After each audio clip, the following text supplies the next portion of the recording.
Hey y'all. So I decided to go out last night on a whim and I bought a journaling Bible. And I'm going to show you photos of it here in just a second. But here are my digital Bible journaling pages. I have them all on a folder in Flickr. And I cannot believe it's been a year since I did my first one.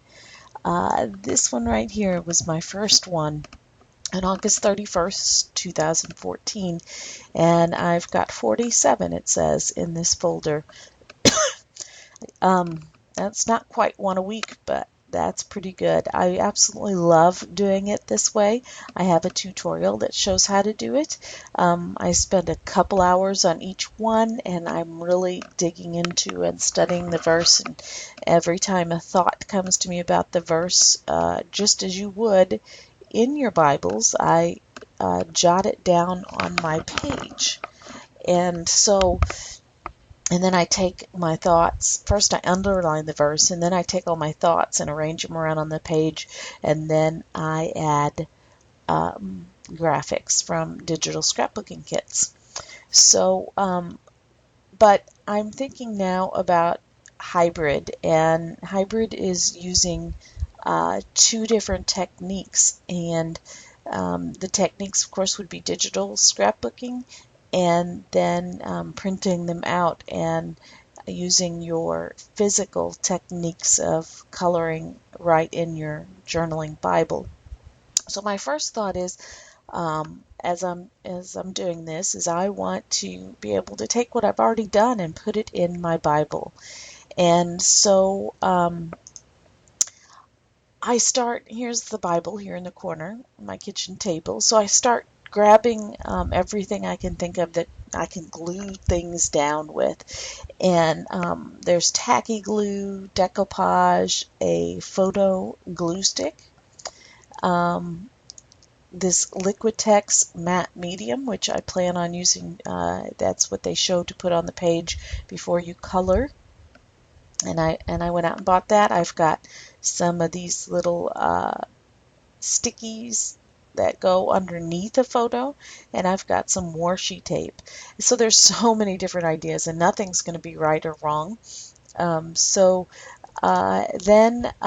there's my Bible that I bought. The photo's kind of sideways, and there's the markers I bought. They were cheap. They don't recommend those watercolor markers, but I was out of money, and I just had to have something, so I'm going to play with those. And so here's what I did. I printed out. First, I measured the page, and I realized, I don't want it to go from edge to edge because that might make it difficult in closing my Bible page. And so I measured it, and I discovered that about a 5-inch would be good. Now I've been making my pages in 8 by 8, but I needed to shrink them to 5 by 5, and then I discovered and realized that two of them fit on a photo paper perfectly, and so I was happy with that. And I have recently converted to the ink with HP where you pay monthly, and I'm allowed 50 prints a month for like $3, and then they automatically send me more ink. So I'm not using those 50 prints, so this will be a good reason for me to start using up those 50 prints. And then if I go beyond that, it's just a nominal, couple dollars more a month that they'll start charging me. But I don't think I'm going to go over that.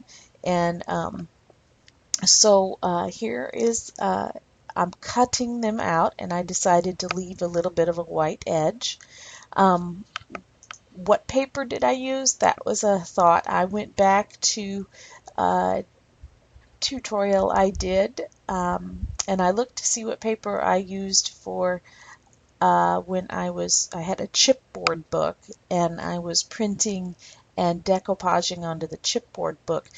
I wanted a paper that gave me that photo look, but I didn't want one that was too thick, because I definitely don't want something really thick once I get a ton of them in there, sticking in my Bible.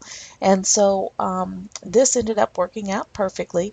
You want to use a paper that is the same brand as your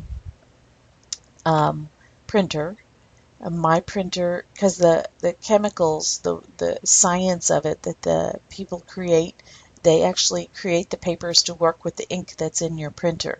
And so it's best to use the same brand name. And I have HP, but my key here is 45-pound weight paper. That's what I found to be good. It's still really thin, but it still gives that high quality image. And it's a little more expensive, of course, than regular paper, but I found that this is great stuff.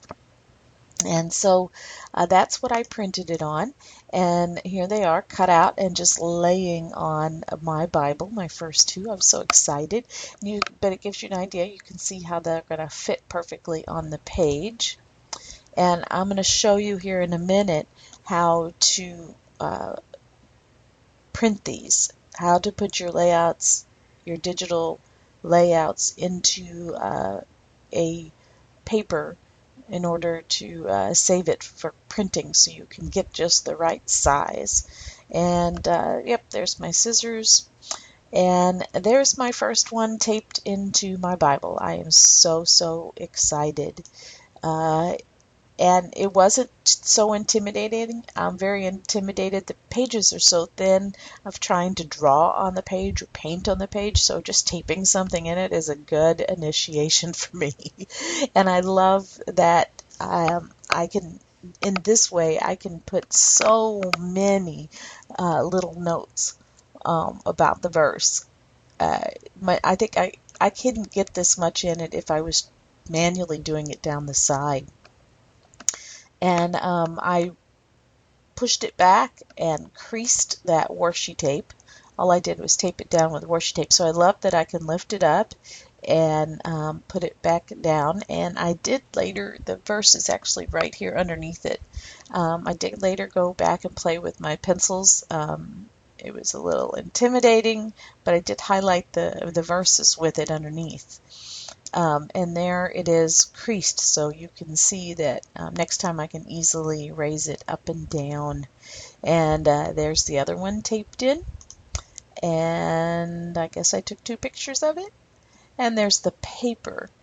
So in order to print these to go in your books like that, and I've got some other ideas, but I gotta play with them, and I'll do videos when I get done. I've created this template. Now this template's very easy to create on your own, but I am going to offer it as a download for you if you want it. First I'm going to show you how I made it. Let's go ahead, do File, New, and I chose US paper. Now, I'm currently in the full version of Photoshop, but this could be done in Photoshop Elements the exact same way. And I guess I should be recording in that software, but I forget to open it up. So I'm going to grab my rectangular marquee tool. There's one in the Photoshop Elements.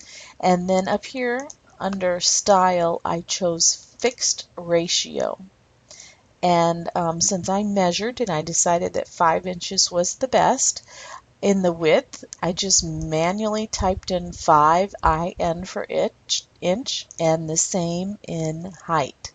And I'm going to create a new layer and simply just stamp down, and then you can use your paint bucket tool, but I'm going to use Alt Backspace to fill that with my foreground color. You can use Control Backspace to fill it with your background color. Control D to deselect, and there is my square. And you see the new Photoshop Elements and Photoshop. See the line? That's the center line. All I'm doing is holding down with my mouse in order to drag it around, and you see it finds the center for me. And when it gets there, I just let go and Control J to duplicate that layer, and I just spaced them apart. a little bit, and there's my template. That's all I did to make this template. Now I'm going to not save this one because I already have this one. Now to use this template, I've got my layouts here, and I'm actually viewing them by details only for the purpose that I want to print my oldest ones first. So the next one that I have to print is this Acts 18, so I'm just going to drag it in. I'm going to click the accept button and go ahead, and I'm going to use my shift key to make sure that this stays proportional as I resize and grab the edges. Now I could clip this to the template, but you know what? We're not making this perfect. Because we have extra room on our page. So if this ends up a little bit bigger than 5 by 5, it's no problems. So then my next one seems to be Acts 4:4. And I'm going to do the same thing, hold down my shift key and resize it till it just kind of fits right over that box. And then File, Save As, and I'm going to choose the JPEG. Of course, navigate to where you want it. I've got it on my desktop in a folder, and this is going to be my third one I'm printing. After I print them, I'm going to get rid of them. I'm just going to save my little template so I can easily print the next ones coming up. So that is it, and then I'm going to open up that JPEG to print it. And it's just as easy as that, and they will come out looking like this for you to stick however you want into your digital or into your journaling Bible. I like that it's just washi tape there. I can lift it up to still read the text, and I can still draw on the side here if I find some other text on that page that I want to do. And I can take it to church, and I have been using OneNotes and putting them in there, and I have my iPad, and I can open them up in church that way, and I can actually zoom in and read it better than I can read this. That's why I was never going to go with the physical journaling Bible, but I want to try to reach all people and give them ideas that will fit them, because everybody does things differently. And so if you are more of a physical person and you need help jump starting your pages by having some digital elements for it, that's where I'm going to go next. And hopefully I'll have another tutorial for you on that. So stick around, and thanks for watching.